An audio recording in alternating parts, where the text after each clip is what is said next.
వేదికలో తప్పు మాట్లాడరు అని మనం అందరం కూడా విశ్వసిస్తాం. దురదృష్టం ఏంటంటే మన రాష్ట్ర ముఖ్యమంత్రి రాజ్యాంగబద్ధమైన పదవిలో ఉంటూ అన్ని అబద్ధాలే మాట్లాడతాడు. కుక్కతోక వంకర అన్నట్టు ప్రతిపక్షంలో అబద్ధాలే, ముఖ్యమంత్రిగా ఉంటూ కూడా అన్ని అబద్ధాలే మాట్లాడుతూ వస్తున్నారు.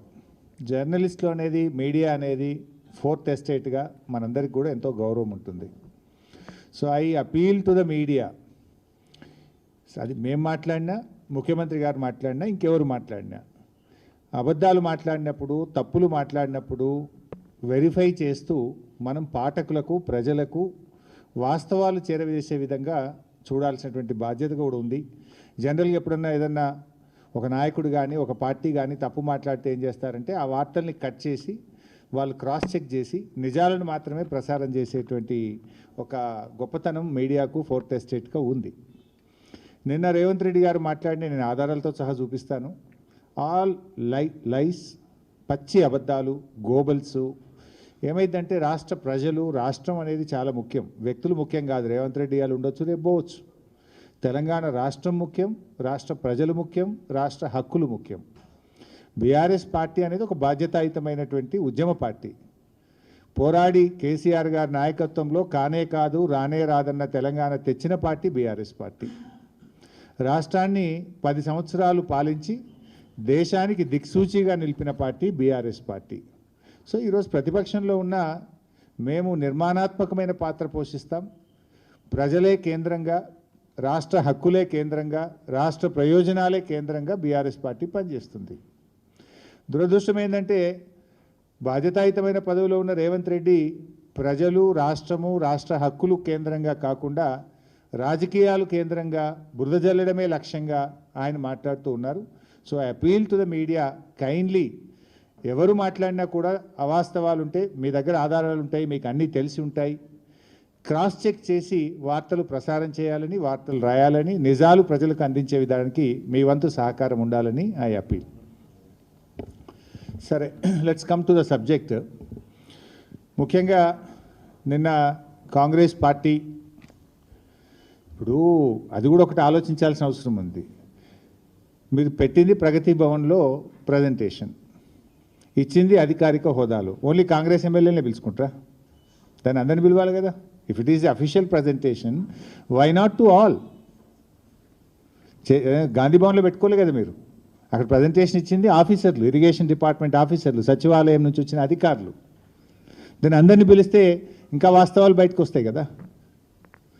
సో నిన్నటి పవర్ పాయింట్ ప్రజెంటేషను అది హైదరాబాద్లో ఇచ్చినట్లేదు, అమరావతిలో ఇచ్చినట్టు ఉంది.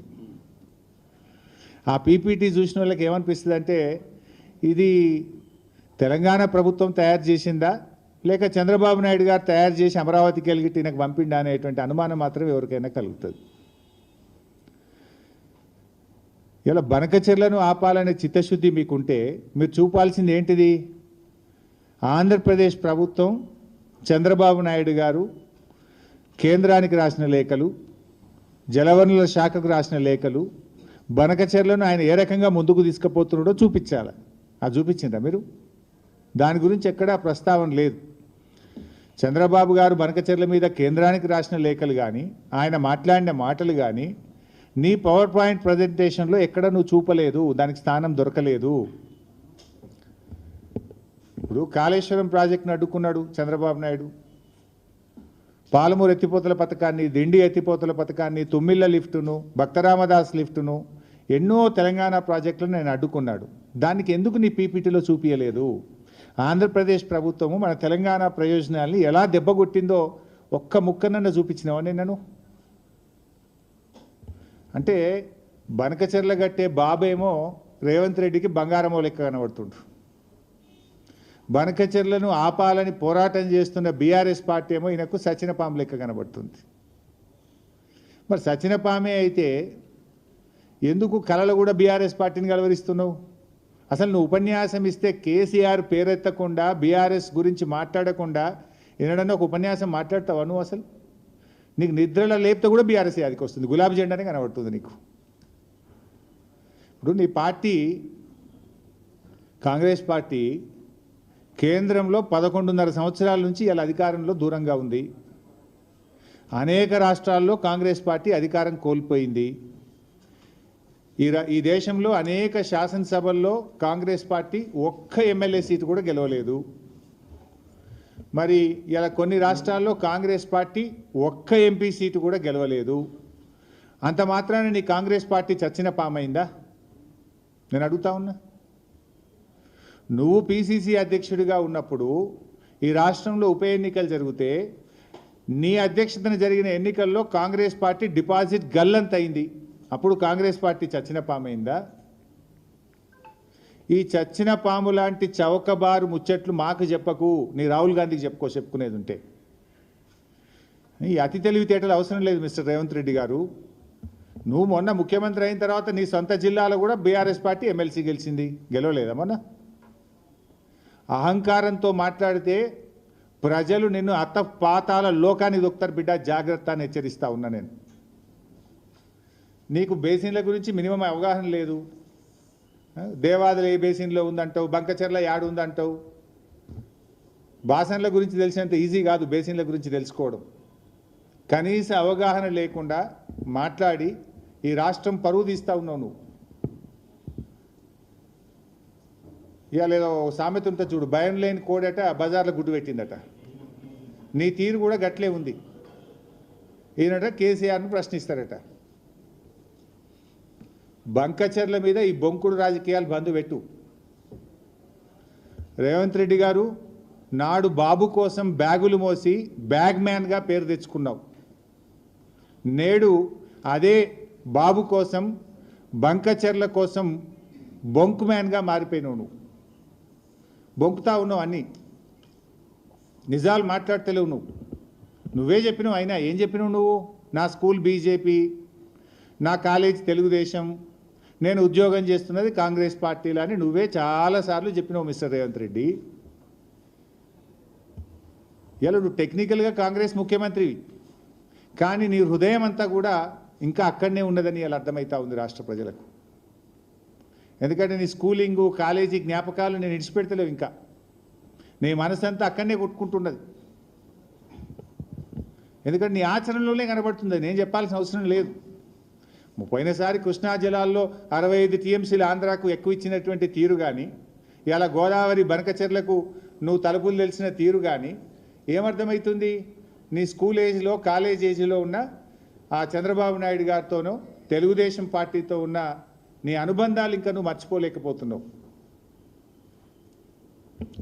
ఇవాళ స్పష్టంగా నేను ఆధారాలతో సహా చెప్పదలుచుకున్నా. ఇప్పుడు చంద్రబాబు నాయుడు గారిని ఈయన ప్రజాభవన్కు పిలిచిండి ఈ మధ్యలో, పోయిన సంవత్సరం మీ అందరికీ తెలుసు. జూలై 6, 2024 జూలై 6, 2024 నాడు 2 రాష్ట్రాల మధ్య సమస్యలు పరిష్కరించుకుందామని ప్రజాభవన్కు చంద్రబాబు నాయుడు గారిని ఆహ్వానించాడు. ఆహ్వానించిన తర్వాత ఆ విభజన హామీల ముసుగులో గోదావరి బనకచెర్ల చీకటి ఒప్పందం ప్రజాభవన్ ఆధారంగా రేవంత్ రెడ్డి చంద్రబాబు నాయుడు మధ్య జరిగింది. ఎందుకంటే జూలై 6, 2024 నాడు ప్రజాభవన్లో రేవంత్ రెడ్డి చంద్రబాబు నాయుడుల మీటింగ్ జరిగింది. ఆ తర్వాతనే ప్రాజెక్టు పనులు స్టార్ట్ అయినాయి. రేవంత్ రెడ్డి గారు అదే రోజు ప్రజాభవన్ వేదికగా తెలంగాణ నీటి హక్కులకు మరణ శాసనం రాసిండు రేవంత్ రెడ్డి. ఆ తర్వాత ఏమైంది? జూలై 6, 2024 రేవంత్ చంద్రబాబు కలిసిండ్రు. సెప్టెంబర్ 13, 2024 ఉత్తమ్ కుమార్ రెడ్డి గారు సతీ సమేతంగా బెజవాడకు పోయి బజ్జీలు తినొచ్చిండు. ఇగో అక్కడ సైలెంట్ అయిపోయింది. ఇక బెజవాడ బజ్జీలు తిని బెజవాడకు పోయి చంద్రబాబు నాయుడు సతీ సమేతంగా కలిసి గోదావరి బనకచెర్లకు ఉత్తమ్ కుమార్ రెడ్డి కూడా పచ్చ జెండా ఊపిండు. ఆనాడు రేవంత్ రెడ్డి ప్రజాభవన్ వేదికగా, బెజవాడ వేదికగా ఉత్తమ్ కుమార్ రెడ్డి ఈ ఇద్దరు కలిసి ఈ గోదావరి బనకచెర్లకు జెండా ఊపిండ్రు. జూలై 6, 2024 ఏమో రేవంత్ రెడ్డి, సెప్టెంబర్ 13, 2024 ఏమో ఉత్తమ్ కుమార్ రెడ్డి. కరెక్ట్గా మీరు డేట్లు చూస్తే దాని తర్వాత ఇదే క్రమంలో నవంబర్ 15, 2024 నాడు ఆంధ్రప్రదేశ్ ముఖ్యమంత్రి చంద్రబాబు నాయుడు గారు ఇది నిర్మలా సీతారామన్ గారికి లెటర్ రాసిండ్రు. మీరు కలవంగానే లైన్ చూడండి. ఫస్ట్ రేవంత్ కలిసిండు, సెకండ్ ఈయన పోయి రేవంత్ రెడ్డి గారు దూలంగానే ఉత్తమ్ కుమార్ రెడ్డి సతీ సమేతంగా వేయించిండు బెజవాడకు. ఈయన సెప్టెంబర్లో పోగానే నవంబర్ నెలలో మన చంద్రబాబు నాయుడు గారు నిర్మలా సీతారామన్కు గోదావరి బనకచెర్ల ప్రాజెక్టుకు డబ్బులు ఇవ్వండి అని చెప్పి రాశాడు. దీని తర్వాత మళ్ళీ డిసెంబర్ నెలలో 80,000 కోట్లు ఇవ్వండి మాకు అని చంద్రబాబు నాయుడు గారు డిసెంబర్లో నిర్మలా సీతారామన్ గారికి ఉత్తరం రాశారు. నవంబర్లోటి డిసెంబర్లోటి. అయితే ఇంత కుట్ర జరిగినా కూడా రేవంత్ రెడ్డి మౌనంగా ఉన్నాడు. తెలంగాణ ప్రభుత్వం మాకు ఏం తెలియదు అన్నట్టు నటించిండు. ఉత్తమ్ కుమార్ రెడ్డి, రేవంత్ రెడ్డి ఇద్దరు నటించిండ్రు. నవంబర్లో డైరెక్ట్